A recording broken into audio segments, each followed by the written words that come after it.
Good afternoon. I'm John Fortier. I direct the Democracy Project here at the Bipartisan Policy Center. We are here with really an all-star panel to discuss something that I think is on many people's minds. Are we ready to run our elections? Our elections are coming up. People have questions about how they vote. People have questions about security. People want to know what's behind the curtain of the voting process. And we have here today a group of people who integrally run that process, watch that process, and make sure it works well. Let me begin by introducing them. We'll have a set of questions here on the panel, and then we will turn to you for questions as well.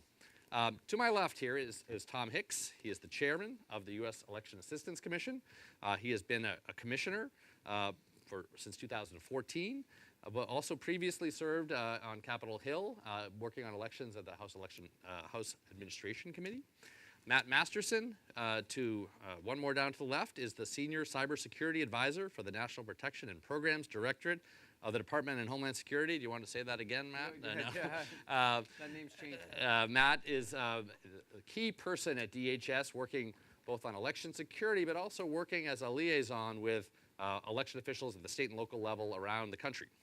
Matt previously served as Commissioner on the Election Assistance Commission and also in the Ohio Secretary of State's office. Further to the left is Maggie Toulouse-Oliver. She is the Secretary of State of New Mexico. She has also been she's a state election official, but she's also been a local election official, being the chief election officer in Bernalillo County for a number of years.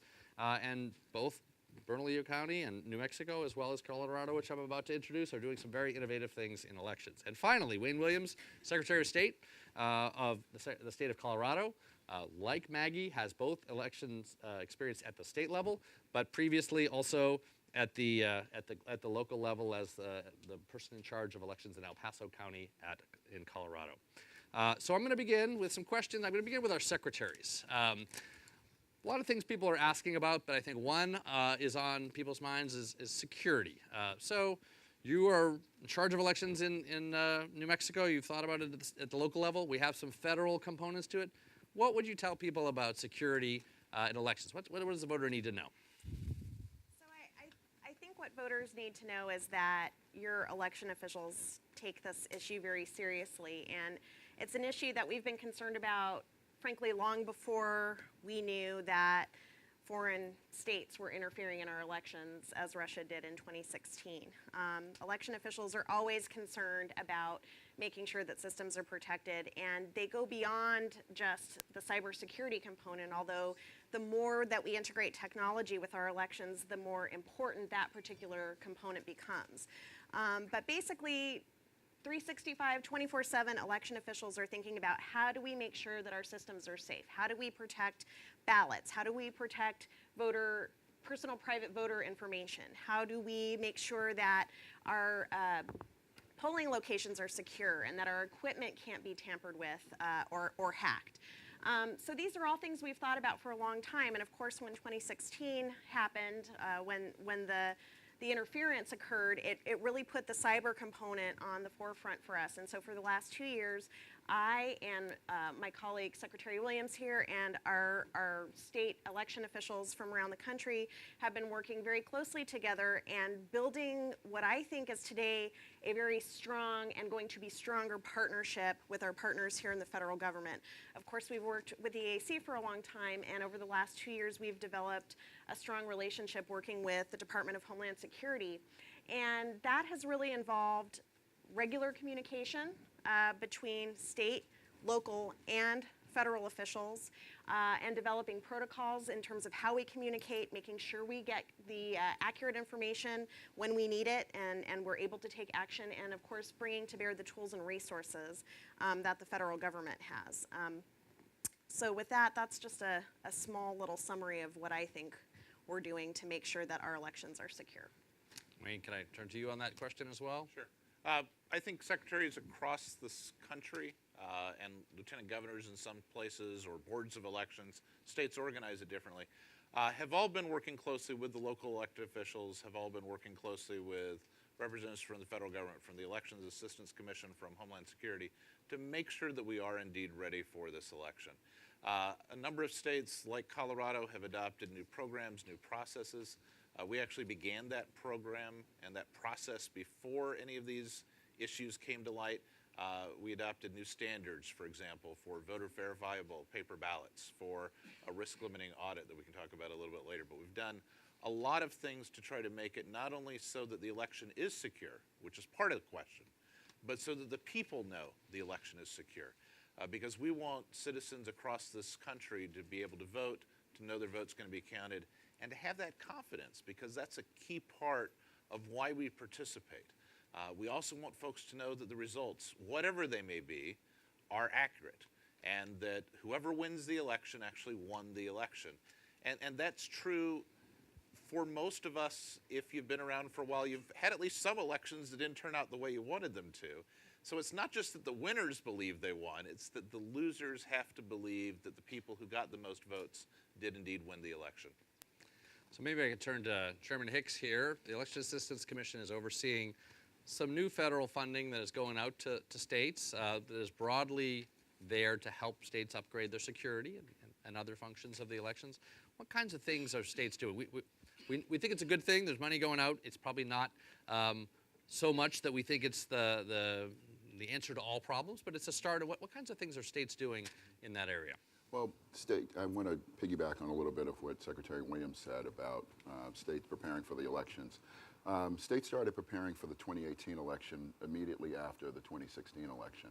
And so they look at the infrastructure of that, and so they look at, what are their fundings going to be and things like that. So they look at how are they going to get through the 2018 election cycle. So with all these other priorities, basically streets, schools, fire departments, police departments, elections is always looked at as on the back burner and not something that's truly something that should be fully funded. This year, Congress appropriated $380 million. The EAC was tasked with getting that money out to the states. Each state got at least $3 million, just based on population. And states are using that to fortify their systems and thinking about not only 2018, but also moving towards 2020. So they've hired cybersecurity experts. They're purchasing new voting equipment that has paper trails. But they want to ensure that whatever they purchase in terms of voting equipment, that voting equipment is still accessible for those folks who have disabilities. They've also done things like working with DHS on cybersecurity scans and so forth. But for the most part, that $380 million is going towards the purchase of new voting equipment, cybersecurity upgrades, fortifying their voter registration systems, and then some of those states are actually putting that money away for 2020 because they have up to 5 years to spend that. So, and they're working with us on our website and so forth. We have what the outlay is of what the states are spending that on, but they have up to 5 years to spend that. And you may raise a really good point of states, and wherever I've traveled to, have said that this is a great down payment on this. I don't know if Congress is going to decide to give some sort of dedicated funding stream or work with the president on that, but that's something for them to decide. The EAC is here to give advice on how to spend that money and best advice on where it should be put for those states. Even though states run the elections themselves, they still can come to us for advice on what other states do to make their systems even better. And the other point that I always make is that we are in 2018, and those children who were born during 2000 are now eligible to vote. They're not going to have any memory of what happened during Bush v. Gore, but they are affected by that. So we want to ensure that we don't repeat those things. So there are going to be issues that happen, but it's more of the EAC is here to help with the solutions to make sure that confidence remains high with the public, and that if you're eligible to vote, you can cast your vote and have that vote counted accurately. So these were the butterfly ballot babies. Is Yes. that what you're saying? Okay, Matt Masterson, a couple of things I want to ask you. DHS's role, the Department of Homeland Security, it's at the federal level, but before we get to the work that you're doing with states and with localities, can we just back up a little bit and talk about our last election? There's a lot of talk around about what happened. There were certainly attempts to mess with our election, but what do we know that happened? What kinds of things should we put on the table as facts, real hard facts about types of things that happen, and also maybe quashing a little bit some of the excesses of the myths that are out there that did happen. What were the key things that happened, and what are some of the key threats that we're looking at? Sure. Appreciate it, and thank you for having this and allowing the Department of Homeland Security to participate. Looking back at 2016, I was at the EAC right at the time, and so it's sort of surreal for me now at DHS and looking back on 2016. But what we know, and I'd encourage, this is public record, right?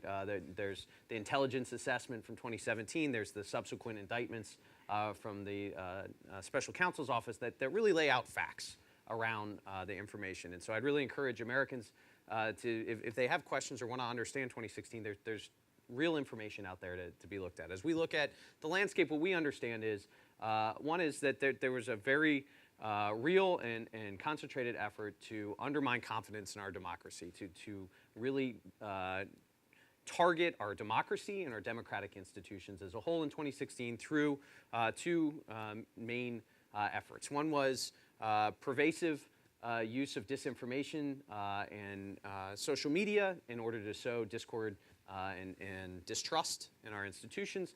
And then two was a corresponding cyber effort, right? Whether that's the hack and leak of the DNC, which is a cyber target and effort from the Russians, but then also the targeting of state election systems. And what we know now, as we've kind of worked through and gotten the information, is that all 50 states were in some way at least looked at or targeted with varying degrees, right? Some it was simple Google searches, looking to understand how is the state structured, was the Secretary of State website. Others, we know that there was at least scanning of the websites, looking for vulnerabilities, and in a very small number of cases, an actual incident, right, where access was gained. The lesson learned from all of this, I think, and the takeaway from the Department of Homeland Security, working with all the state and local election officials, is a recognition that our elections are critical to our nation, that they're a target because of that criticality to our function, and that it's incumbent on all of us, the state and local officials that run elections, working together with the federal partners across this country to identify the risks and threats, to understand our cyber posture and how to build resilience in the process. It's not just about securing it, right? But it's that ability to detect and recover from incidents if they occur. And so identifying what are those areas of risk, how can we mitigate those areas of risk and build a resilient elections process. And so that's what, since 2016, our efforts at DHS have really been focused in supporting these folks up here that run elections, that understand how they work, to build a resilient election process. What I didn't hear you say is that votes were changed or voting systems. So you want to maybe, you talked a little bit about the registration systems that had incidents or attempts to look at them, but maybe talk a little bit more just for the public, what mattered in voting. I appreciate that. There's no evidence that any votes were changed or that voting systems were targeted. What we saw is the targeting of election systems, outward-facing websites to then gain access to voter registration data, and in at least one case, exfiltrate that data, right? Take that data. And so it was, understanding the risks and threats. It's that that data was available, and at least in that one case, they were able to take and remove that data. But as we look at the grander landscape and understanding that threat actors evolve, I think we all look at our risks and understand the election officials understand what systems they have, how to manage those systems, what data is attractive or available, and how to protect that. So there is no votes changed or targeting of the voting systems. Certainly we saw voter registration systems targeted as well as general IT systems in that way in 2016. Great. And it's probably worthwhile to kind of divide the interference or attempts into three different categories. And so Matt just talked about the fact that no votes were changed. So on the voting tabulation systems, those are not connected to the internet. There's no evidence that any even reach that people were trying to come to each county seat or each local polling place, which is what you'd have to do because they're not connected to the internet. So that's one category, and that's where voter verifiable paper ballots is where the audits like Maggie and I do in our respective states help with that process to assure voters that it's there. The second category, the part that is connected to the internet, are the voter registration systems. That's where we saw the actual attempts to scan the systems to see if they could get in. In one state, there was exfiltration of the data, not changing of it, but just taking it out. and leaving it there, so just getting a copy of it essentially. That's not connected to the internet. That is connected to the internet, but it doesn't change any votes. It's not the voting system. It's not where people vote. The third category, the one that they were most successful in, is something that isn't related to the election systems at all. It's trying to influence people via social media.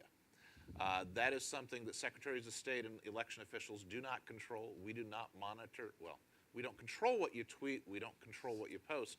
We are beginning to monitor. And the reason we monitor that isn't so we restrict what people do. That's not our role. But so that we can respond to it. So if someone posts inaccurate information, whether it's malicious or unintentional, something like mail your ballots back today. Well, if that's election day in Colorado, the worst thing you could do is mail it back because we've got to receive it by election day. And so we need to be aware of that so we can respond. Those are really three different categories, and the way you address the issues are very different in each of those areas. So maybe I can come back to Matt and the Department of Homeland Security. So I know you weren't there then, but prior to the 2016 election, the Department of Homeland Security made a designation that elections were part of critical infrastructure. One, can you explain to the public what that is? That's a term that you use not just for elections, for other parts of the world. And then two, I think we'd like to get into a little bit about how the relationship is developed between the federal and the state and locals who are really running the elections. Yeah, I appreciate that. And I mean, critical infrastructure, we have 18 sectors or subsectors of critical infrastructure. Technically, elections falls under government facilities subsector, but it's a recognition of the importance of, in this case, elections, but we also have the electrical grid, water supply, IT systems, all part of critical infrastructure. And it's a recognition of the importance of elections and the systems that support elections in maintaining and supporting our democracy in our country, right? And so what it means tangibly is, one, we're able to prioritize support services and information sharing to the state and local officials that own and operate the system. So it allowed us to quickly stand up, working with the election officials, the Information Sharing and Analysis Center, to prioritize things like our cyber hygiene scans, our risk and vulnerability assessments to election officials. Our commitment was anyone that asked for those services prior to this election, we're going to get it done, and we've been able to do that, working with the election officials. And then it allows us across the federal government to prioritize and work with our federal partners to ensure that information and intelligence is being shared down to the state and local level to allow them to protect their systems, right? And so within critical infrastructure, it gives this prioritization within our operation, but also across the federal government, saying, hey, these election officials need these things, this information, this support, these services. It is a priority for us because it is a priority for this nation, and therefore we need to do the following things to support them in operating their system. So it's really critical. As for the history of critical infrastructure and elections, it was as smooth as you could expect. When elections were declared critical infrastructure in January 2017, election officials reacted, I think, with a healthy skepticism. They run elections, right? State and locals are the ones responsible, and they wanted to know, what are you doing in this space? What is your role? How are you going to be involved? And do you recognize our role constitutionally in this? And it was important for DHS, I think, to understand those concerns. I think there were obviously growing pains going in, but our effort really was focused on building trust and helping the election officials understand that we're here in a support role, right? That they maintain and run those elections that is good and appropriate. It allows American citizens to engage directly with those who run elections, and we're here to provide the support that they need. And so over the last year and a half, I mean, I'd encourage you to ask the election officials on the panel. I will. But I feel confident saying that the relationship is miles ahead of where it was.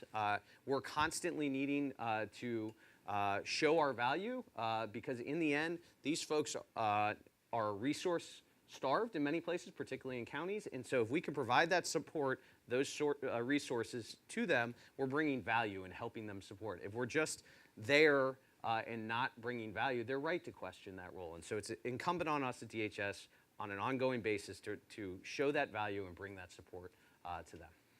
Great. Can I jump Yes, in please. for a quick second? In that I think that Matt has said this really well, but I think he is downplaying a little piece of what he was a part of, is he was actually chair of the Election Assistance Commission when we were working through the initial piece of critical infrastructure. Myself and Christy McCormick were also at this commission still, but I think Matt, during his leadership as a former election official, was helping with the designation piece of being able to have that communication piece developed there, because I think that when the designation of critical infrastructure first came out, there was this healthy, what are you doing? But I think that during communications or having an open dialogue, we were able to break down those walls so that states were able to say, well, we'll let you come in and scan our systems. We'll give you information on this. And with that, we were able to form the Government Coordinating Council within 10 months, the Sector-Specific Coordinating Council, which is the private sector piece of that. And we have monthly calls, and it's basically to say, hey, what's going on? What information can we share? Because if we're not talking, we're not going to get anything done. And I think at the end of the day, that's going to be a piece where the American people are going to say, there's inaction in Washington again, which is not the case here. But it's also, if you're not talking, you're not going to get anything done. And so I think with that basic step of actually talking and moving forward, with the EAC and DHS working with the states on this, we've gone light years ahead of where we were in 2016 and 2017. But I think that there's still places that we can go. But I think that to have that voter confidence remain high, we have to start with that first step. Yeah, just to build, thank you, Tom. You said it better than I did. The proof's in the pudding, right? In the numbers. We have all 50 states working with us at this point. We have over 1,300 local election jurisdictions now engaged with us in some way, using a variety of services that best suits what they need, right? And so the engagement, from talking to folks at DHS, the fact that the sector has formed this quickly and been built and matured in the way that it has is really unprecedented when you look at the speed at which we responded. And I think that's a tribute to how seriously election officials are taking this issue, that they're engaging any avenue they can to receive information and get support. And we're really proud to be working with all 50 states in that way. So I think Matt and Tom have told a story with an upward arc. And so I want to turn to our Secretary of State, not to, well, tell us, how a story begins when someone comes in and says, we're from Washington and we're here to help you. It's always a favorite line that you hear. But, a little bit about the development of the relationship. But also, both at the state level, and then if you both put on your local election hats, which you previously wore, how does information that is being gathered at the Department of Homeland Security expertise, how is that integrated into a day-to-day working of an election official? What kinds of things are they giving you? What kinds of things are useful? Explain to the public just how that information allows locals and states to be more aware and more able to respond to concerns. Since I've been secretary a little longer, I'll go first, because I've got a little more of the background. So 2016, we have a brief notice, hey, we're thinking about this, and the National Association of Secretaries of State says, we'd like to talk to you about this. And then in January, an announcement takes place that it's happening, January 2017, with no discussion, none of the promised discussion. And so yes, the National Association of Secretaries of State was kind of put off by this because we'd been promised a dialogue, it didn't occur. We adopted a resolution saying this isn't nice, please talk to us. And it was a little harsher than that, but let's talk about the situation. So in 2017, the designation's been made, and Homeland Security, before Matt's there, is at a conference and is talking to us. And I ask a question. When the word of the Russian attempts to attack voter registration databases comes out, none of us had been told by Homeland Security of these issues. And I asked the question, why not? And the literal answer I got from Homeland Security was, we didn't know who to tell. Now, there are secrets in this world, but who runs elections at each state is not one of those secrets. But that illustrates how little they knew at the time. So that's kind of the bottom, in my view, is there's an attack, they don't tell us about it, they say they don't even know who to tell. We have, the difference between then and now is the difference between night and day. We have an incredibly great working relationship with Homeland Security. They have been there, they hired the chair of the EAC to come in. I thought and you were going to say that was the bottom. Sorry. no, that was not the bottom, Matt. But they actually have made a concerted effort to learn what states do. States have made a concerted effort to work with them. We've seen changes take place. Chairman Hicks referenced the over $300 million that was granted just by Congress. Usually the federal government takes months and years to get dollars out. They got those dollars out with an instant so that the states could actually use them for this election. And so we've seen significant changes take place at the federal level where they have been more responsive, more willing to listen to us. You've seen the states come around as well as the feds have actually tried to figure out how elections work.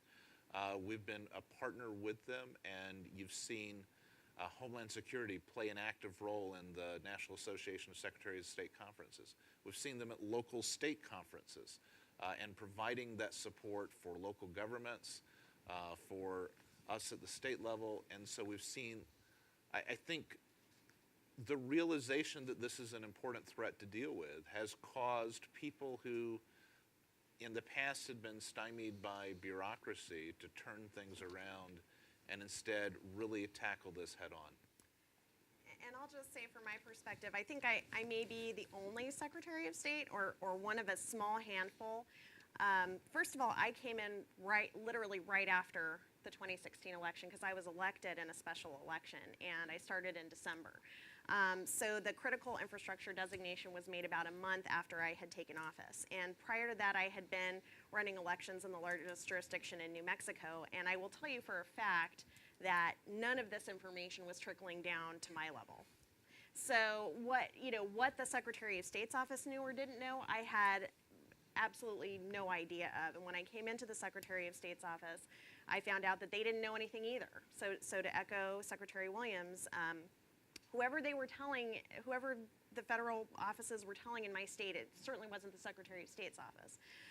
But I actually came in with such a different point of view, and maybe it's because I wasn't Secretary of State in 2016, but the minute I heard about the critical infrastructure designation, I was actually pleased because, of course, our elections should be designated as critical infrastructure. Of course, they should have a heightened priority for tools and resources and assistance from our federal partners, especially when you look at the fact that they were attempted to be tampered with by a foreign government in 2016. We as individual states, we don't have the capability to fight, a foreign state on our own. So of course we need a partnership with the government.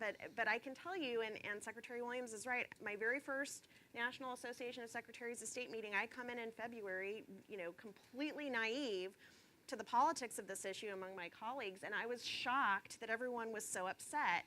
And I understand why. Of course now I understand why. There had been a promised dialogue. There wasn't a dialogue. Didn't matter to me because I wasn't around when the dialogue was promised, right? But I will tell you, and I will echo what Secretary Williams said and what everybody has said up here, I have seen that evolve over time, and I will give so much credit to the EAC and to DHS. Them hiring Matt was a masterstroke because here's somebody who already had a relationship and developed trust with election officials from around the country, and they really have been making an effort, meeting with us at the local level, as Secretary Williams said, coming to our meetings, trying to learn what is it that we do here, and it really has, and I understand, and I could be wrong, so if either one of you want to correct me, please do, but we stood up our Government Coordinating Council, of which I'm a founding member. You were a founding member as well. And we stood it up and had our protocols, our communication protocols in place, et cetera, quicker than I think any other Government Coordinating Council for any other of the infrastructure subsectors, which just goes to show you not only the commitment of the Government Coordinating Council members, which are Secretaries of State and county clerks and other election officials, but also of our federal partners to making sure that this relationship is working the way that it really should. So just super quick, although I love this line of conversation. If we just do this for another 59 minutes, that'd be fine. I know, Matt. Why is that important, right? So it's awesome we have a good relationship. It's not just that we're talking. It's important because information is being shared and being shared regularly and often. And what that it does is it allows us to see the bigger picture, right? To understand the threat landscape, to understand what types of support services, information can help these folks protect their systems. And then it helps them receive that information, both very technical information, but also general threat information, in order to defend their systems, right, and to manage risk to their systems. And so, that without question, this may be one of your questions, all right, the biggest change and improvement is the amount of information that is being shared, whether it's through Albert sensors, whether it's through the EIISAC, reporting from states to the NCIC. We are just getting regular information from state and locals, and that is critical to understanding the threat, sharing information, and managing risk to the system. So it's having a very tangible impact on the security of the systems across the country. Well, it's not just how much is being shared, it's also the speed at which it's being shared. So draw the contrast. 2016, Russians attempt to extract information from voter registration databases in November, October. In the spring, late spring or summer, Homeland Security tells us about it. So 6, 7 months later, now that sharing is happening immediately, instantaneously. It's where we can actually do something about it when we learn the information. So Homeland Security has really worked closely with the secretaries, with local election officials, so that we get the information, not just a lot of it, but get it in a timely manner so we can actually address it. And maybe if I could get both of you to weigh in on, what's the information look like? I think the average person out there may think, oh, a local election official in a small town hears, oh, there's a particular person in Russia with the threat. But give us a sense of both. I think tools is one thing, tools and services that are maybe available that are really useful, and then without giving away the specific information, what type of information? Give us a sense of that. Well, I will tell you one thing, it's a lot. Yeah. And that's a good thing, right? I think one of the things that we're working through this cycle is trying to better figure out for both of our parts what kinds of information we need and how do we need it. So for example, one of the things that we've done in my office with our funding, the HAVA funding that was given to us by Congress that's geared toward cybersecurity, is we created a specific position to cybersecurity within our IT department. Part of whose role, in fact, one of the primary roles, is to receive and digest this information, figure out what is relevant and useful to us, figure out what is sort of to be saved for a rainy day if necessary, and then also to figure out how to make that information digestible and actionable for our local county officials who may need that information as well. So I think one of the things that we may continue to work on and refine as we go through this process is, with due respect, I'm getting alerts about hurricanes. Okay, I live in New Mexico. Not that that's not important information, not that I may not have citizens, that are trying to apply for absentee ballots in places that are being exposed to hurricanes, et cetera.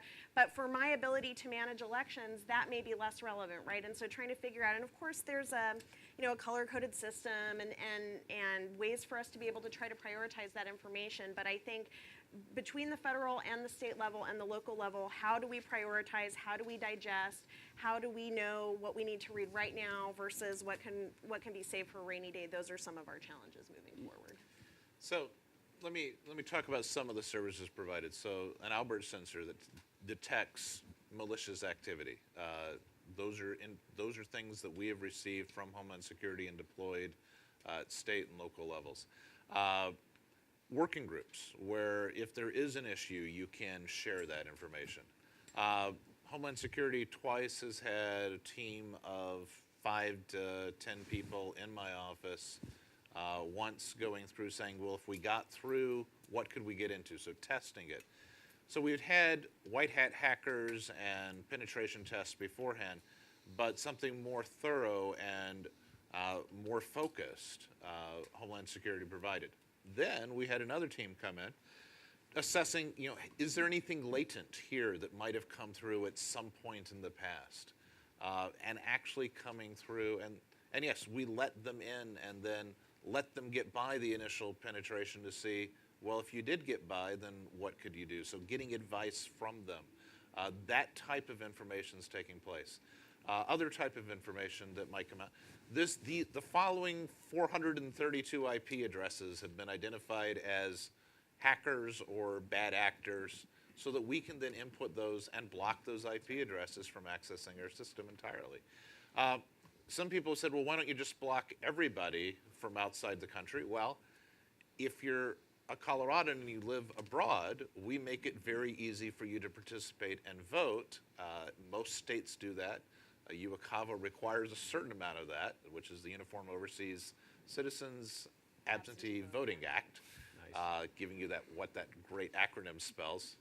They roll right off the tongue. Almost as good as Matt's title. Yeah. But we have a process, and so if you're in a foreign country, you can vote, so you need to be able to access our database so you can do that. At the same time, we need to block IP addresses from a foreign country that are engaged in malicious activity. And so that's the type of very specific information that we might get from Homeland Security, and that we can then take steps in our state and every state to protect our databases from that IP address. So, Great yeah, point. please. One of the things that I've traveled around this country and had the honor of representing the United States in several conferences around the world, and so I've gotten to see Americans who live overseas, and a couple of them have contacted the EAC and me in particular about how they've requested their absentee ballots. So on September 22nd was 45 days before the election, and so that's when ballots were supposed to go out. So a lot of these folks overseas were requesting their ballots, but they were being blocked by states. And so they were looking for solutions on how can they still get their ballots and how can they exercise their right to vote. So we worked with a couple of the states to say, hey, can you set up a help desk? So if this goes back to the person saying, hey, you're trying to contact us from overseas, then they are able to email that help desk and say, hey, I'm overseas, but I would like to get my ballot. And so we've worked with a couple of states, and we hope that other states take advantage of that as well, because that's some of the things. And so those are small things that the EAC works towards in a non-monetary way to provide resources to states and voters to ensure that confidence remains high.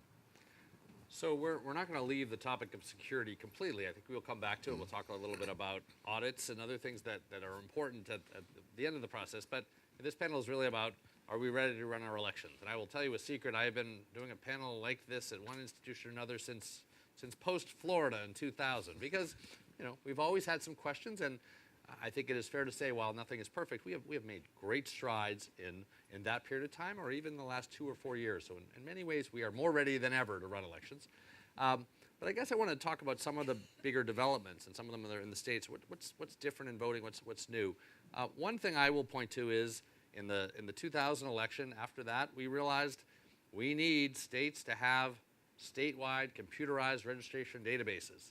That sounds like an obvious thing. We all have them now, but there were only 7 states at the time who had them. That's made a big change, a lot of change in that regard. And then also, I think the change in the way we vote, how much more we vote by mail, how much more we vote early, how much more we vote in flexible ways, and a number of these states are doing that. So maybe I can get you all to talk a little bit about that.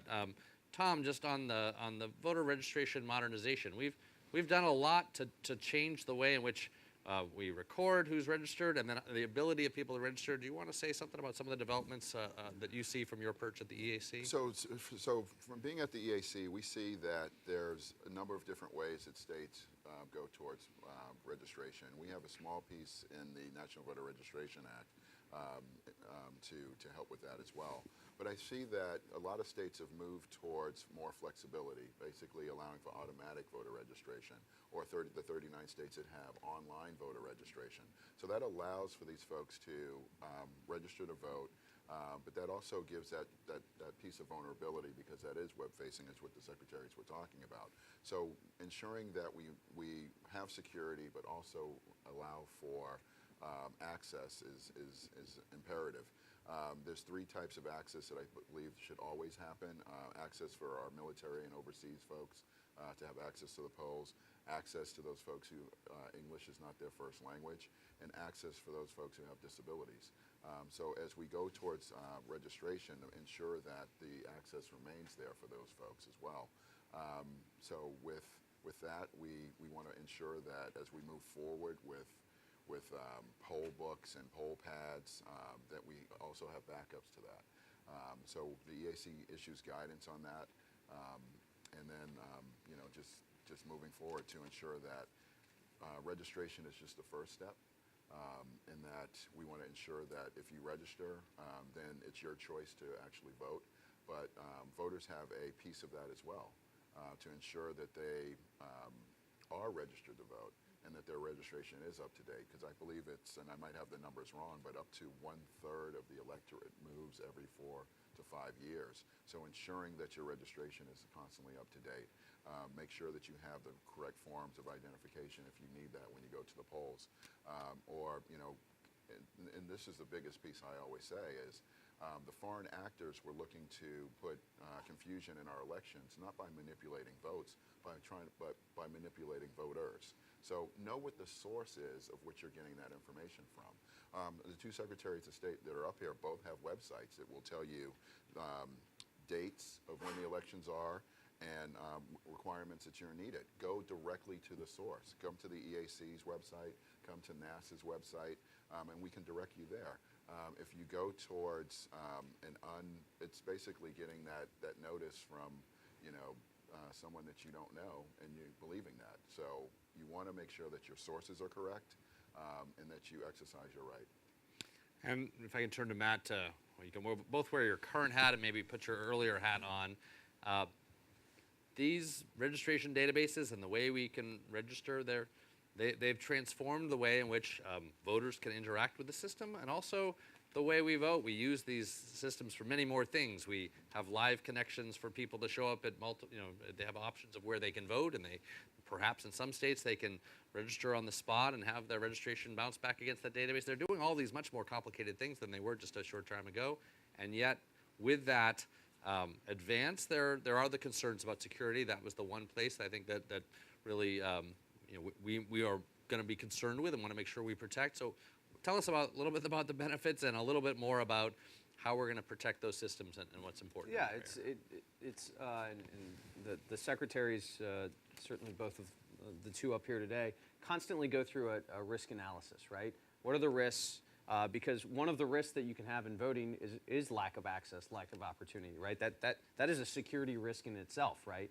If you don't have the ability to participate in the process for whatever reason, then that's an insecurity in the process. So understanding risks, each one of these folks working with their IT staff and their county officials look to manage risks. What are we bringing? What risks are we introducing through this technology? What redundancies, backups, resilience can we build in order to justify those risks, to manage those risks, in order to allow our voters to participate, right? And so whether it's a decision around the use of e-poll books, the use of same-day registration, online registration, it's a decision for the states as they look at what are the risks, how can we manage them in order to empower our voters, but also manage whatever concerns either technically or otherwise that we might have. And so as we've had conversations with secretaries of state and county election officials, they're constantly going through that risk evaluation process. And that, by the way, that's not new for election officials. That's not new since 2016. As they've looked at innovations and improvements, part of what they've had to ask themselves and challenge themselves are, what risks am I introducing? And election officials are natural risk managers. They naturally understand that. And so, I view our role at DHS is helping inform some of those technical risks to help them, empower them to make good decisions about what works best for their voters in their state to do that, regardless of what the technology you're introducing. And I think this has been a long time conversation for me. There's this idea that you either have to choose access and accessibility or security, and they are not mutually exclusive. Access and security can work together and do work together, not just in elections, but in a lot of areas. It's just understanding how they work together and how you manage those risks that allow that. And so it's not a choice in elections to say I either want to have accessibility or security. The system has to be accessible and it has to be secure, and it's understanding those risks to be able to do that's incumbent on us. So I'm happy to have the secretaries weigh in on that specific question about the databases, but I guess I want to make it a little broader for you as well. So both Maggie, you in Bernalillo County and Wayne at the state level in Colorado, I would say those two jurisdictions have made some of the most radical transformations of the way you vote in a relatively short period of time. I do mean that as a compliment. It's a good compliment. Many times we change much more incrementally, but the opportunities to vote in multiple places in multiple ways, with using sophisticated technology, which might have some challenges to monitor. Tell us a little bit about just the big changes that have gone forward in your two jurisdictions, what that means for voters. Well, and I just want to echo something both Tom and Matt just said, which is that when you're talking about introducing new ways of voting or new technology to the process, and I really do think that the trend in voting has been along with the trend in our society, which is towards more convenience and more choice for the voter, right? I mean, we are on a one-way trajectory where that's concerned, and so when you talk about making changes to the voting process, more and more we're talking about how do we increase accessibility, how do we increase convenience, but at the same time, as was mentioned, also making sure it's secure.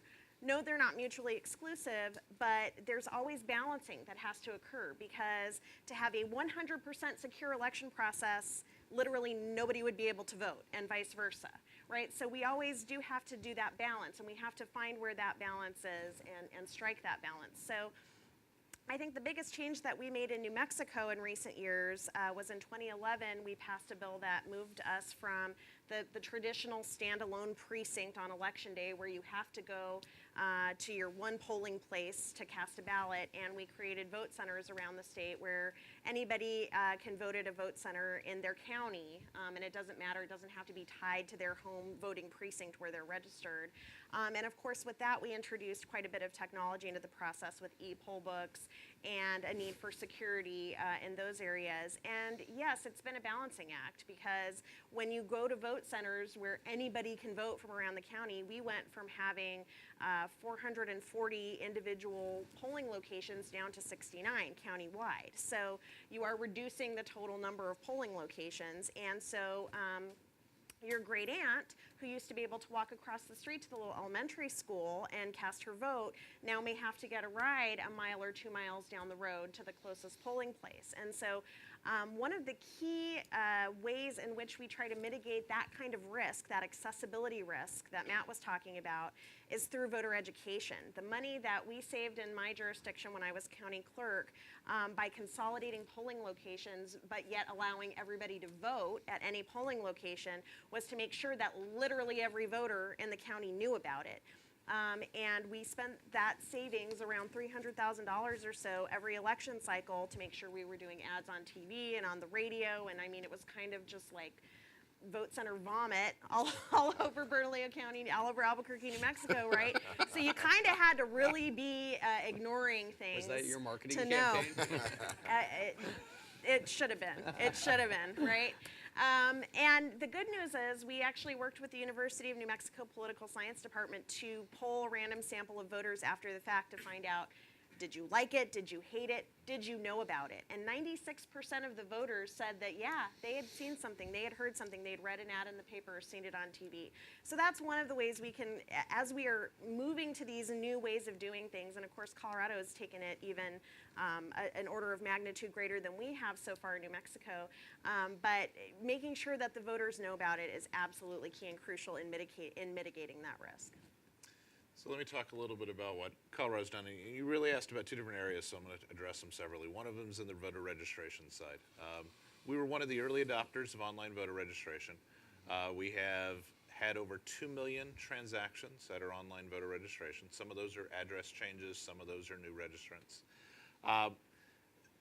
In that process, it is important to have some safety precautions. So our system interacts with the state-issued driver's license, the state-issued IDs. So there's some tie back to an actual person that we know really exists there. So it's not a bot just doing it. It's also not something that automatically goes through. Every single transaction before it becomes part of our database is approved by a real person in a county clerk's office. That person, in order to access it, doesn't just have a password. They use two-factor authentication, so you've got a rotating other series of things to help ensure the security of that online voter registration database. We've made it easier to access than before. You can now text CO to vote, 28683. That will take you into that online voter registration system. So if typing govotecolorado.com is too hard, 7 characters will get you into that system. I established an award. A number of states have done this for high schools. They get a large percentage, in our case 85% of the graduating class to register to vote. We've established specific processes for individuals coming off parole and out of our prison system, so they're now eligible to re-register to vote. So we've done a number of things to try to make it easy to register. Probably the most significant of those is something I implemented originally through regulation. I needed legislative approval for the last fix. We got that unanimously. So Colorado now automatically registers individuals through driver's license. You get your driver's license, you get your free state issued ID, then you're automatically going to be given that opportunity to register to vote, not with being handed a paper form, but being told, hey, we're going to take this information you've already input, and we're going to automatically register you unless you tell us we can't. And then, so that process is something that we've worked closely with the Department of Revenue in their revision of the driver's license database, so that does it. In its perfected stage, it will check first to say, hey, are you already registered? Okay, they're already registered. We don't need to ask them. They're just going to ask that question to people who aren't already registered. So that's the system we're going through. We're actually ahead of you in one way because we're doing that now. We're working. Department of Revenue's just had some new systems they're adopting. That's great. But it is part of that process to make it easy for people to register. Where we are ahead of you, though, is that we are the state with the highest percentage of registered voters in America at 90%. And that's a positive thing. So we then talk about voting. So in Colorado, we, as Maggie said, we're kind of the old Burger King have it your way commercial kind of thing. You want to vote in person? Great, come in and vote in person. You want to get your ballot early? Great, come in and get your ballot early. You can already do that. You want to vote anywhere in your county? Yes, you can do that. We have vote centers. But we're also going to mail a ballot out to every single active registered voter in the entire state. And so those will go out on October 15th. For the military, we sent those ballots out 45 days ahead of time. I established then an encrypted way that you can return it electronically for those who might be serving, for example, on a nuclear submarine underneath the polar ice cap. And so mail service doesn't show up on a regular basis. So we've got lots of different ways for people to vote. Because we send the ballots out and 93 to 99% of our voters choose to vote the mail ballot that sent them, we want to make it easier for them to return it. So we've established 24/7 drop boxes across the state. I used the last little bit of the HAVA original funds to provide for 24/7 drop boxes across the state. And not only can you drop it in any drop box in your county, you can drop it at any drop box in the entire state, and it will still count as long as you get it there by 7 o'clock on Election Day. So we make it really easy for people to participate in the process. Now, security is important. So every one of those mail ballots, before it's counted, is verified to ensure the signature on the envelope matches the signature that's on file. And if it doesn't, we'll send you a letter and say, hey, you need to make it good. I sent one of those letters to my own daughter, because when she was when she got her driver's license, it was a proud day, and every single letter was in her signature. And by the time she was a college student, it was a scrawl. So Wendy got this letter from me, then she called, I looked at it, commended my election judges for disqualifying it, and then she walked through the process and was able to submit the information so her vote could count. But all of that makes it really easy, and the result of that is that in the last presidential election, Colorado led the nation in voter turnout. We want to make it easy for people to participate, but we're still going to have those security processes. We're still going to check those signatures. We're still going to make sure before changes are made, we have that two-factor authentication. And so, as Secretary Oliver talked about, you got to have all of that process. You're trying to make access easy, but at the same time ensure the security, which some people think is bad, but no, security is what actually makes it so people will vote. Because if I'm confident my vote's going to be counted and counted accurately, I am more likely to vote than if I think it doesn't matter what I do. And frankly, that's the scariest thing going on right now. Is I've seen some recent polls indicating that a significant portion of Americans are concerned as to whether their vote's actually going to get counted and counted accurately. And in Colorado and every other state, every other jurisdiction I'm aware of, we're fighting very hard to make sure that that happens 100% of the time, that your vote is counted and is counted accurately. Let me turn back to the federal level here, and then I'm going to move down the line on this question. We've heard a lot about audits, or making sure after the election that everything worked well, or at least knowing what happened. And then there obviously is a more specific category called a risk limiting audit, which we can get to.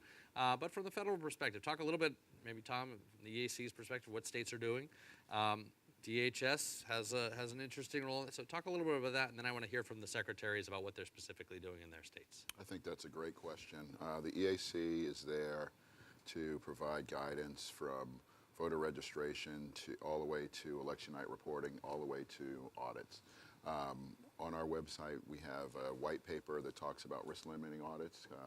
We have a employee who basically helped Colorado with their risk limiting audits.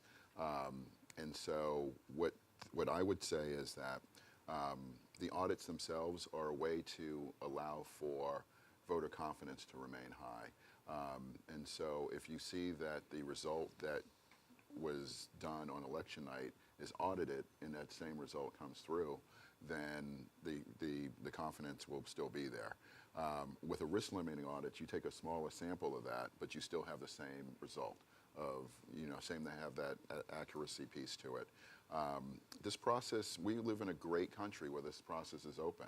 And so voters have an opportunity to not only see in some places the audits taking place, but they can also see that from before the election happens, because jurisdictions run logic and accuracy testing. The Secretary talked about, and this is something that really affects me in terms of voter confidence. And the Secretary Williams talked about how confidence was not always high with some voters, but voters have an opportunity to go and actually see the logic and accuracy testing done so they can have confidence in the machines that they use. Or they can vote absentee in a lot of jurisdictions to send in that piece of paper if they have that piece.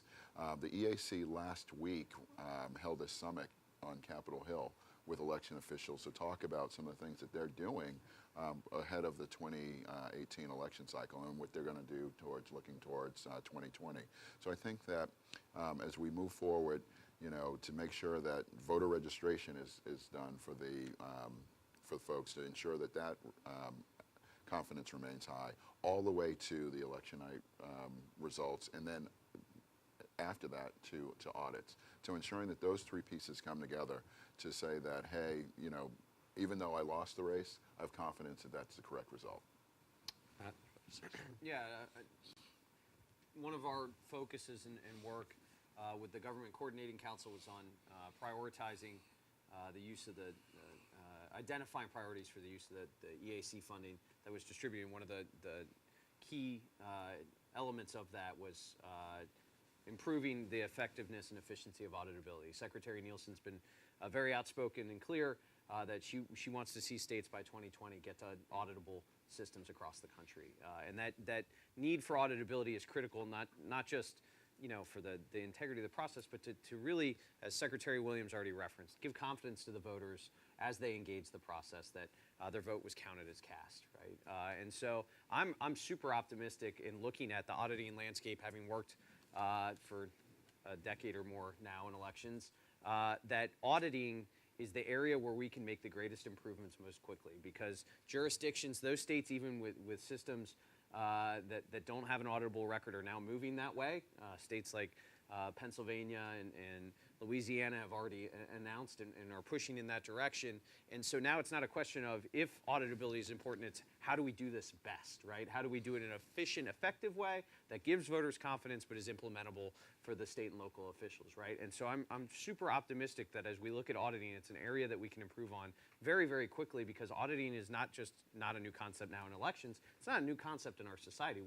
We audit things constantly in our society, and so I think we can get really good at auditing very quickly as we look at how to implement systems that have auditability and how best to give confidence to the voters. So I think that's an area coming out of this election that all of us are going to be working together. And frankly, these two states sitting here, New Mexico and Colorado, have been the leaders on that. I think there's some question on who first did risk limiting audits. We may want to stamp that cockroach out and decide who did it. But that's up to you guys to decide. Well, I do want to turn to you right now, but first, why don't you give us a definition of a risk-limiting audit. The viewers here, I think, have a general sense of what auditing means, but what is a risk-limiting audit? And then I want to hear all about what you're doing. Risk-limiting audit does a number of things, but it essentially audits the actual paper ballots. It compares it to, in our case, a cast vote record that the machine interpreted and said, the machine said this ballot counted for Bob and Sarah. And then we compare it to the paper ballot to make sure that that paper ballot actually indeed said Bob and Sarah. It's called a risk limiting audit because you determine a certain number of ballots to review based on how narrow the result is. So if it's a close election, you're going to review a whole lot more ballots than if it's a blowout. And that makes sense. You don't need to spend millions of dollars, hypothetically, to review every single ballot if it's an 80% margin. But if it's a very close election, you're going to have to review more ballots to assure people that those results are accurate. And it gives voters not just an esoteric help, but it's actual statistically based proof that the result actually did occur, that the winner actually won. That's a perfect definition. And we have been doing audits like that in New Mexico since 2010. Is that before or after Colorado? Yeah, That was before. I'll tell you a little bit about our history and then, allow my colleague. And by the way, I think the competition is healthy, right? We're not trying to outdo each other. We're trying to do the best for the voters of our state. And if we see a colleague in another state doing something really amazing and want to try to replicate that in our state, that's only and always a good thing. So we actually started in 2008 conducting a 2% across the board audit. And what that meant is that after every single election, no matter how many votes were cast, we were always going to sample 2% of the paper ballots and tally those by hand and compare them to election night results. And what we realized shortly after that was that was hugely burdensome. Because it involved cracking into just a ton of ballot boxes and digging through paper. And then we also realized what Secretary Williams just said, which is that is not always necessary. Sometimes 2% is the right number. But most of the time it probably isn't, because depending on the outcome of the election or the wideness or narrowness of the margin, it may be way too much or it may be way too few. And so you need to develop a formula that tells you how many you really need to sample to limit the risk that you are not going to find tampering, right? The idea is that if tampering occurred, you want to be able to find it, but you want to be able to find it in the most efficient way possible. So we actually have one of the key differences between what Colorado does and what New Mexico does is we actually have a formula that's set forth in our statute book, which can make your eyes glaze over. But theoretically, if you have a math textbook or a good tutor or something like that, if you're not a math person, you could look at our formula in the statute and look at the margin of the vote and be able to figure out on your own as a layman, okay, how many precincts are going to get sampled, how many ballots are going to get hand tallied. And the rest goes from there. We, just like Colorado, we hand tally the ballots. We compare those to the election night results. If they are off by a certain percentage, we will hand tally more. If they continue to be off, we go all the way and up to a full hand recount. And that's really, I think, the key for these post-election audit processes, to be able to reassure voters that their votes are going to be counted as cast. Because it's always great, and in every audit we've done in New Mexico, we've never had to go beyond that first round because we've had the initial confidence that, yes, the machines did count these votes correctly on election night. But if anything were to happen, whether it be, the Russians hacking into our machines. I don't know how they would do that because they're not connected to the internet, but if they did, or whether it be simply that the person programming our machines didn't get enough sleep the night before and made errors, right? Whatever the issue could be that could cause those ballots not to be counted accurately, we can count that, we can figure that out in a post-election audit, and we can go all the way and up to a full hand recount if necessary, and that is a reassurance to the voters of our state. All right, I promise we're going to turn to the audience. We are shortly. Go ahead. Well, I was going to say that the EAC is the only federal agency that's devoted to 100% of the administration of elections. And so Secretary Toulouse-Oliver had a great point on what one state is doing, another state might copy and emulate. The EAC gathers a lot of that information, and we serve as a clearinghouse for all these things that are good and functioning, but we also issue guidance on a lot of these other issues. So I think that as we move forward and we want to remain confident of our elections process doing well, so we've developed this white paper to talk about election risk limiting audits. We go out to the states on these issues as well. My biggest fear for 2018 is not the foreign national or foreign governments attacking our elections. It's phishing attacks or something to that degree, or even, something's going to happen because something happens at every election cycle, whether or not that's poll workers getting up too late at 7 or 8 o'clock in the morning when they should have been there at 6. But it's how do we make sure that we fix those problems in real time, or how do we make sure that those problems don't happen moving down the road? And so I think that as long as the EAC is around to give that sort of guidance to the states, we can help to increase the process of voter confidence. Let me quickly address the differences and what Colorado does differently. So Maggie talks about a certain number of precincts are chosen under New Mexico's audit. Our risk limiting audit takes ballots from across the entire spectrum, from every single precinct. They all go into the database that we use. It's an open source code, and we pull ballots out of, not in gross of everyone in a precinct, but across the entire spectrum. So even if you happen to miss a precinct where someone was bad, we would catch that process in what we do. So there's a significant difference. Now, what New Mexico does is awesome.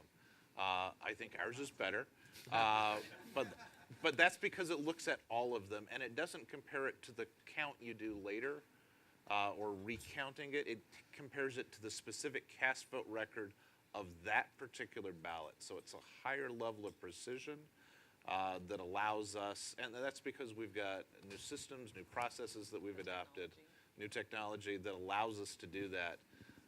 But that's what the difference is in the two states. Both of them give you a high level of assurance that those votes actually were counted. And for those who want to do more, there's a 27-minute YouTube video that explains the process in great detail. Great. So again, we're going to turn to your questions while the mics are getting ready, and I'm going to ask you to identify yourself and ask a question. I have one last question quickly on the panel. We're here. There's a hurricane that's been hitting Florida and other states. I'm sure many of your colleagues are working on that very strongly. Things happen that affect elections. Things may happen regarding security or attacks. Things may happen natural disasters. Talk a little bit about just recovering from problems. All of you have to do it in different states and wildfires, other things in different parts of the country. Talk about recovering from problems that happen, and then we'll turn to our colleagues in the audience. So 6 years ago, I ran a primary election on June 26th. The Waldo Canyon fire came into my hometown, burned hundreds of homes, forced my evacuation as an election official. So I've experienced firsthand, not a hurricane, because like Colorado and New Mexico, we don't get a whole lot of hurricanes, but we have, most places in the country have things that happen, whether they're wildfires, hurricanes, blizzards, floods, whatever it may be. And so election officials have been working and preparing for those, not just when cybersecurity showed up, but we've been doing that our entire careers, our entire lives, to be prepared for those moments. We worked with other joining jurisdictions. We made sure that every single person had the opportunity to vote, because that's a critical part of it. The vote count got suspended when I got evacuated by the police telling me I had to leave there. But we then came back in and made sure that every single vote was counted. We got in under sheriff's escort to retrieve the ballots that had been under video surveillance in the meantime. And we made sure that every vote was counted. Every single voter had that opportunity. That's why we got a national award from the National Association of Secretaries of State before I was a Secretary of State. But election officials across the state and across the country are ready for this. It's something we prepare for. It's something we had a training to prepare our clerks for. Secretary Duluth Oliver was up for that. It's not something new. The specifics are, and how you deal with it in the specific circumstances. There's legislation in most states for emergencies to allow us to deal with things. Your election officials are ready to respond to whatever that need may be. Okay, we're going to turn to the audience here. Why don't we go right here? Just need to wait for the mic for 1 second. Chip Martin, I work with Representative Kepter, and most of what you've talked about has to do with the apparatus for elections and its cybersecurity, but is it Kathleen Hall Jamieson just released a book that one of her conclusions was that social media was really a factor in the 2016 election. And so of the things that you're doing both at the federal and state level, and I haven't seen much at the federal level regarding regulation of social media to help with this problem.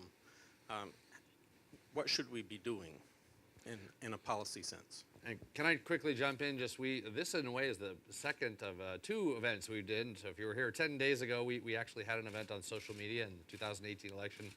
Some of those issues are also very directly or connected to the election administration world. So if you want to take that on from the election administration perspective, Matt? Sure, I can touch on it briefly, and then secretaries, I'm sure, have something to add. But DHS is working very closely with our partners at the FBI. They're the federal lead on countering foreign interference and whatnot. One of our key roles has been working with the social media companies who have been really good partners to help inform the state and local officials about activity that they see on their platforms, sharing information around tactics and technical information so that these folks can have the information they need to understand what's happening and not only protect their systems but educate their voters. And so we've had a couple of phone calls with all of the states, with Facebook and Twitter and other social media companies to say, here's what we're seeing on our platforms, here's the actions we've taken.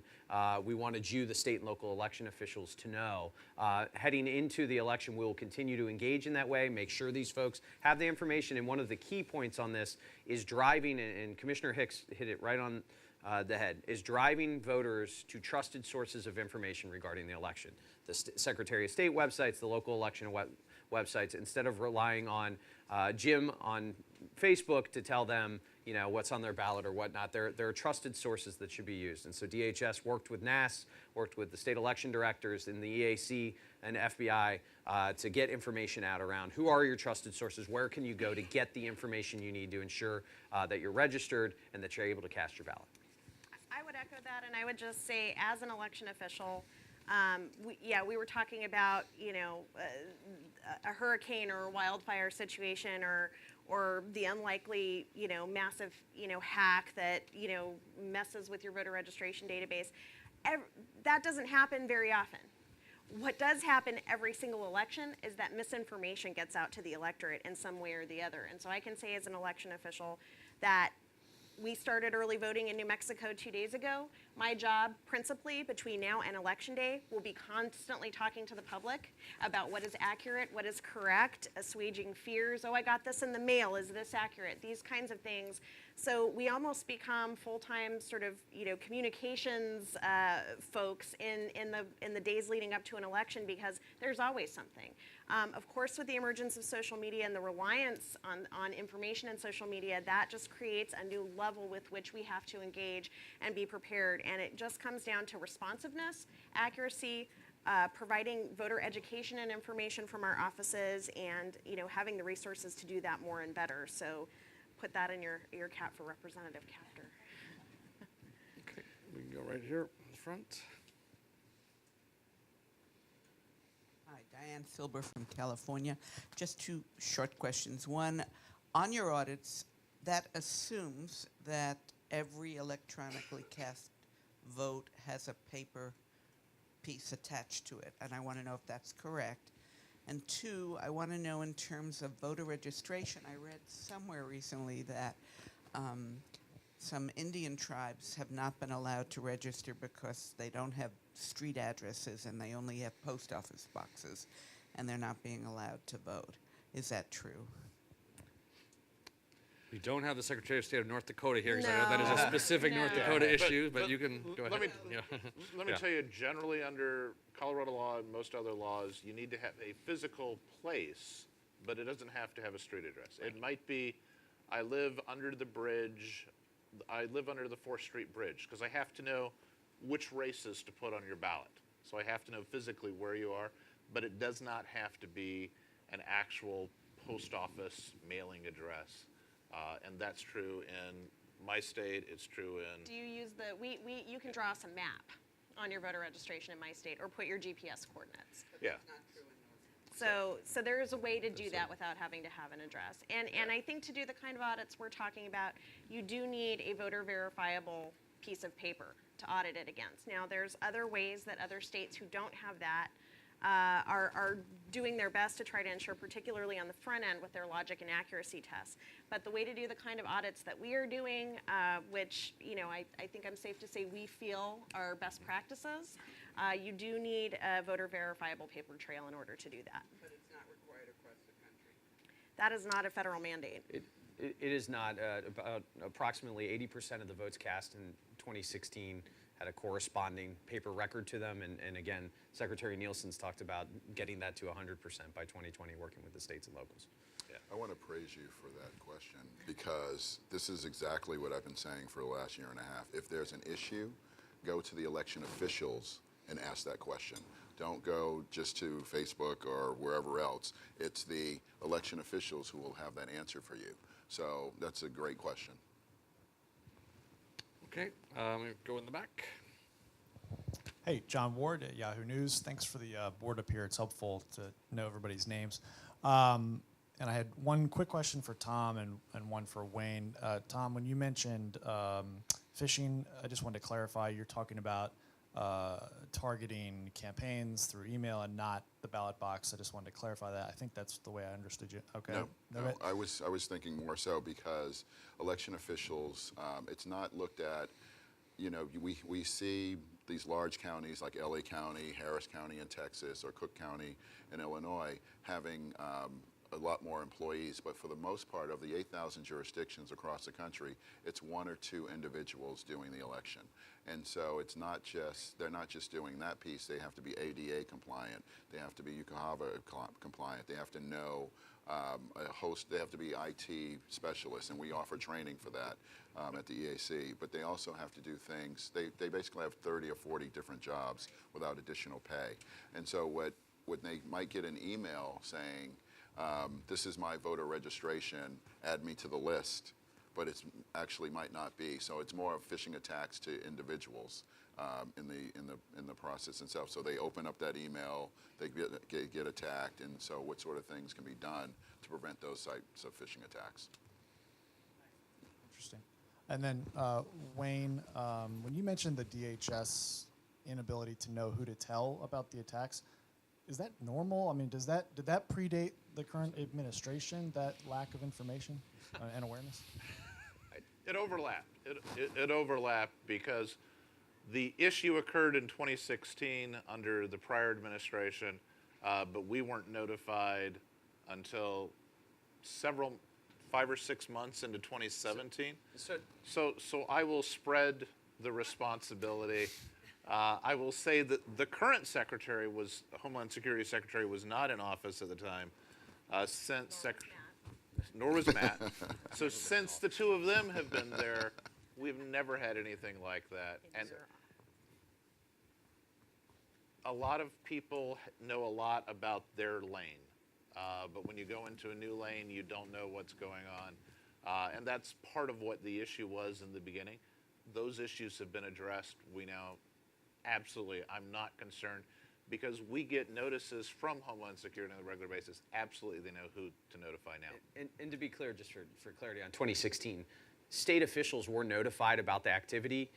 The key was it wasn't the state election officials. So state offices were notified, depending in part because that's, whether it was state CISOs or otherwise, that's who were identified as the system owners and operators. Clearly, DHS has a much better understanding now of how the systems work, what the dependencies within various states are. Some states are dependent on the state infrastructure, and that might be appropriate. Other states aren't. So that understanding of the state architecture and infrastructure is everything to us, and I can assure you, as Secretary Williams has said, we know exactly who to contact in the states to talk about, activity incidents, whatever the case may be, and more importantly, they know how to contact us and reach out to us, and they're doing that, which I think is the most important thing.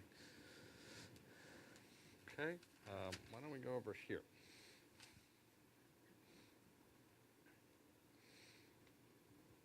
I'm Kumar, and I'm unaffiliated. It's comforting to see how much attention is being placed to assure that the voting process is in fact accurate. Now, in spite of all of that, since the elections are so close, what do you estimate is the error rate in the counting of votes? That's question number one. Question number two is that I've gone canvassing now in Virginia, and the biggest difficulty is among people who have recently moved to the state. So it's not an easy process to do registration. So, I would address that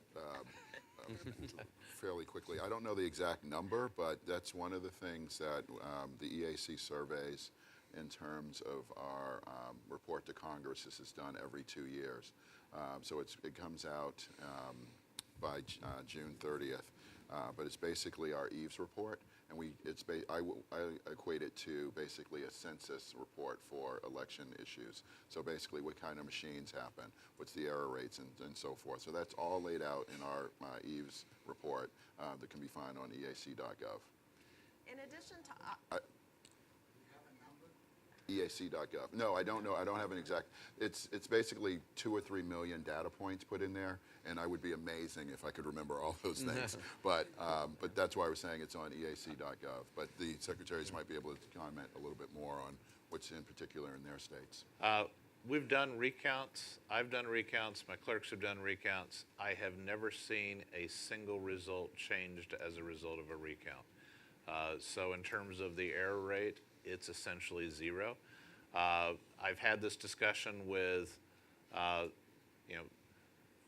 equipment manufacturers who made SAT exams, for example, or scoring, and their error rate is not zero, whereas the error rate we demand from our manufacturers under EAC standards, under our state standards, is zero. And I totally agree with that, and I would just say that another mechanism that we didn't talk about today, which is really important in the circumstances you talked about, is automatic recount requirements in particularly close races, which we do in New Mexico and have done since 2006. So in addition to post-election audits, when we also have extremely narrow state races, we automatically do recounts, and that addresses even the fear of that issue.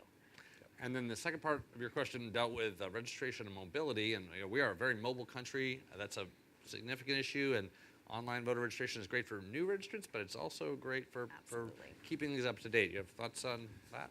Well, in the automatic process, most people get a driver's license fairly shortly after moving, or a state-issued ID, so that's an automatic process we use in Colorado.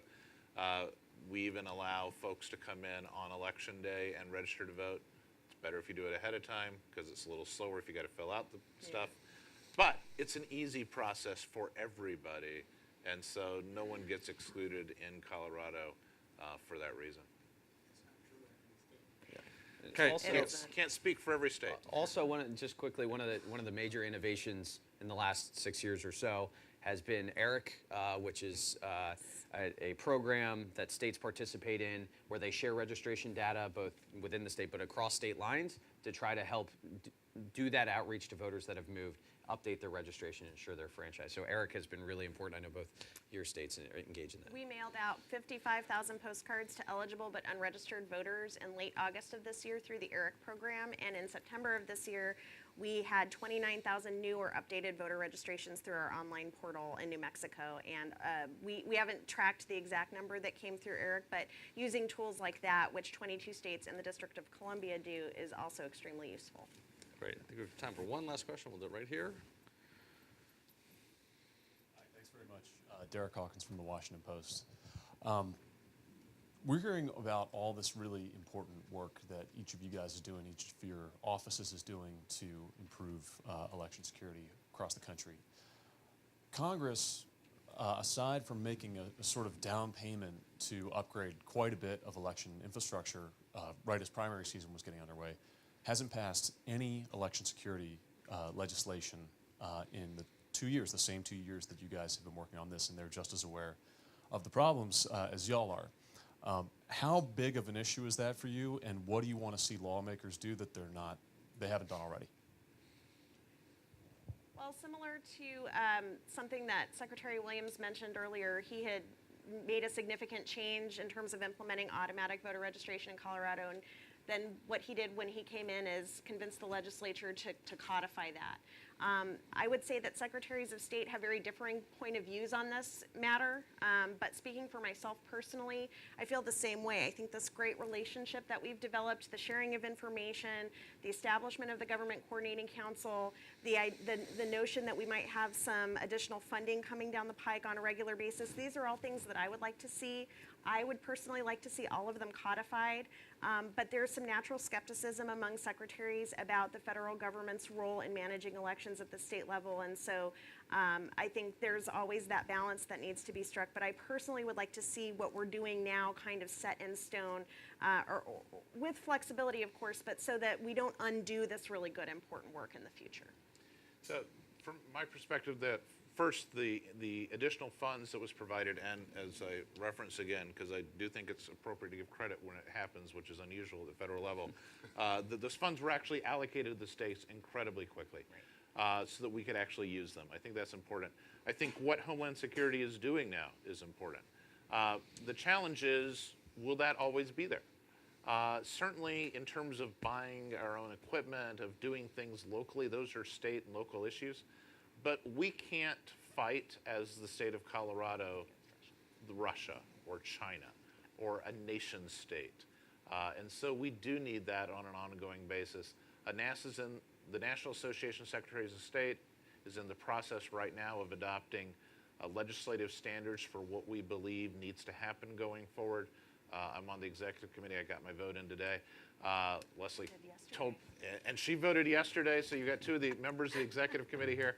I think ongoing, particularly on the cybersecurity area where we're dealing with nation-state threats, codifying that there is support from the federal government, so we're not relying upon having a Homeland Security Secretary that pays attention to us, not reliant on them hiring Matt Masterson, because Matt may not always live, or may sometimes win the lottery. Do you know something I don't?